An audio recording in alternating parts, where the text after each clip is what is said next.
So now is the opportune time. Jesus has his triumphal entry into Jerusalem. He's made his way to the temple. Now is the opportune time because he has stopped doing miracles. From this point on in the Gospel of Matthew, no more miracles. The show is over. The crowds must have been disappointed because, he's coming into the temple. Weren't the miracles supposed to get better, bigger, with a lot more pizzazz? But oh my God, he is teaching outdoors those lectures about two sons and all these parables. They are just so confusing. They're baffling. They make my mind have to work. Oh, Jesus, can we go back to the miracles? Because, people are going to stop paying attention to you if you don't continue to entertain them. Now is the opportune time for another test. The last time we heard about a test is 3 years ago at the beginning of Jesus' public ministry when he's taken by the devil into the wilderness to be tested. There were 3 temptations, all of which had one thing going for it, testing Jesus about the basic human desire for security and safety, esteem and affection, power and control. That was what all the temptations were about. And Jesus said, "No, I trust in God."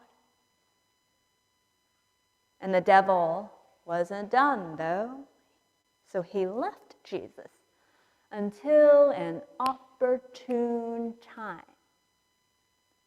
And the next time we hear about a test is today. Today, when the miracles are done, and all he does is lecture outdoors, boring people. So, amazingly, those who found him a threat, to their power and control, their esteem and affection, their safety and security, the Pharisees and the Herodians got together. Did you hear that? The Pharisees and the Herodians. It's like the Democrats and the Republicans getting together and saying, let's work together. Now that is a powerful, who would bring these opposite opposing forces that saw each other as the enemy together? Jesus now is the common enemy because he threatened their status. And so they had a meeting, and they said, okay, well, you got to get rid of this Jesus. So what can we do? What can we do? And among them, someone said, I just filled out my 1040, and I owed a lot of taxes. Very resentful. I bet we can get him on taxes. Everyone hates taxes. But the empire loves collecting taxes. If we can get him on taxes, we can get the crowd and the empire to turn against him. So the Pharisees and the Herodians went to the temple where Jesus had been teaching.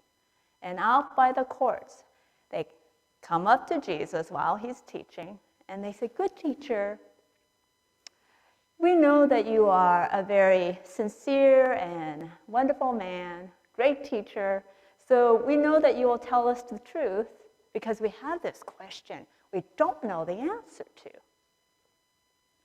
Is it lawful in our Jewish tradition to pay taxes to the emperor?"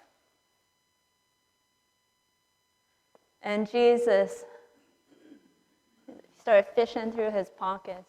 He's like, oh, I don't have a coin. Does anyone have a coin? Do you have a coin? And among them, a Herodian pulled out, oh, I got a coin. And Jesus said, oh, thanks. Whose image is on this coin? And the Herodians went, oh, the emperor's. And Jesus said, what? I didn't hear you. The emperor's. And what's the title?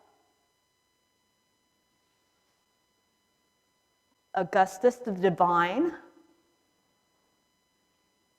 Augustus the Divine. And the whole court, all the people went, did he just bring in a denarius with an image on the coin, breaking the law, breaking the Torah? And this image is someone who's claiming to be divine? Idolatry. And they all gaped at the Pharisees and Herodians. You did not go to the money changers like we're all supposed to when we come to the temple and change that denarius into a shekel? And they were caught. But then Jesus said, I say to you, render to Caesar what is Caesar's, and to God what is God's. Now, Jesus isn't talking about taxes anymore. Suddenly, Caesar has become a metaphor. For what? What belongs to Caesar? What belongs to God?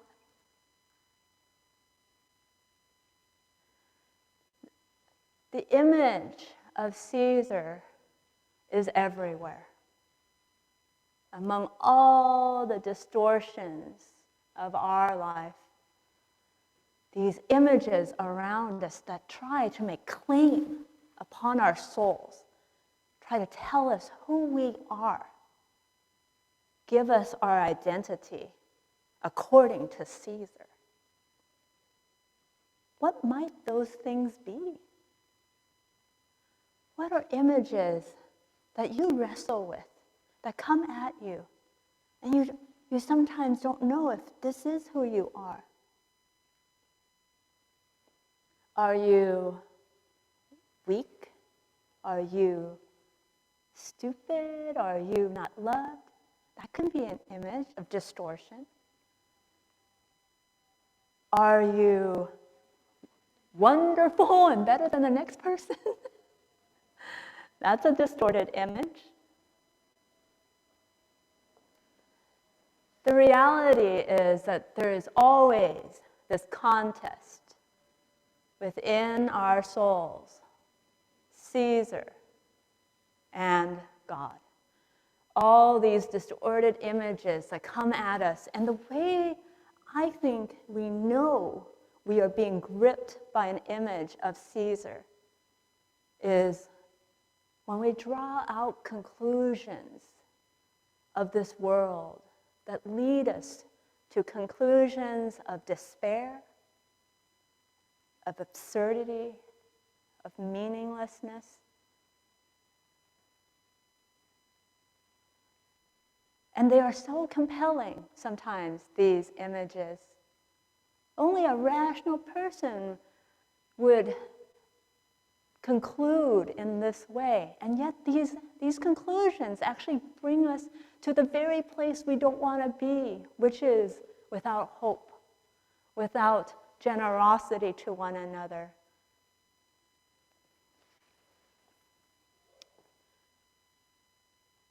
Do you remember the first time you heard that you are made in the image of God? You remember that? I was a young girl, like maybe Astrid's age. And I remember hearing that, well, maybe I was a little older, but I thought, well, okay, that means somehow I look like God, maybe. But then I look at everybody else and like, well, they don't look like me, so it can't exactly be like I look like God. But I was such a, literal child. I thought maybe something like inside of me, like literally inside of me, like if you opened me up, there would be like a coin, but instead of Caesar's image, it'd be God's image or something like that. I was a little girl, right? But today, now that I'm 51, I wonder, what does it really mean to be made in the image of God? And I ask you to think along about this with me, because I feel like we take it for granted what it means, like human dignity, etc.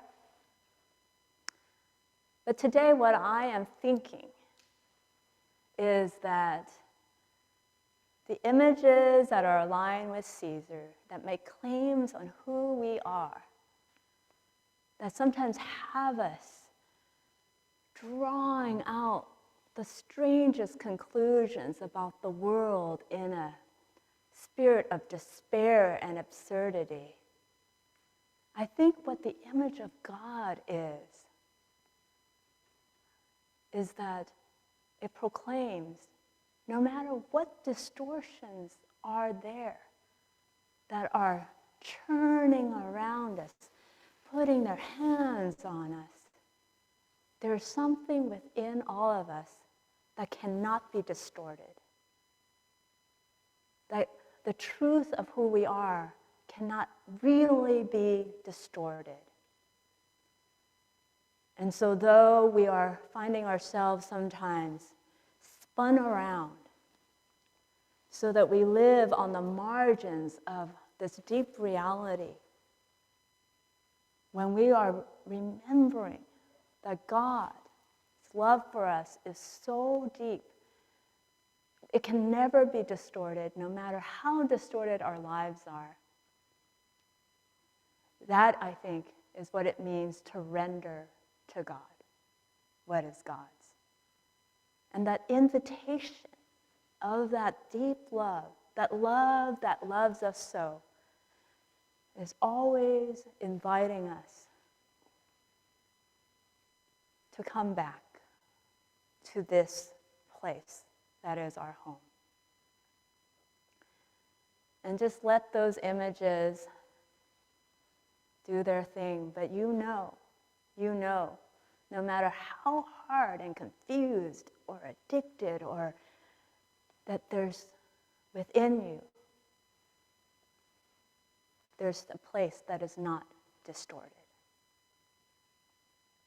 So today, I encourage you to live this reality, to go there when the conclusions of life have got you going elsewhere, places that don't satisfy. Return home. Return to the undistorted image that you bear. Amen.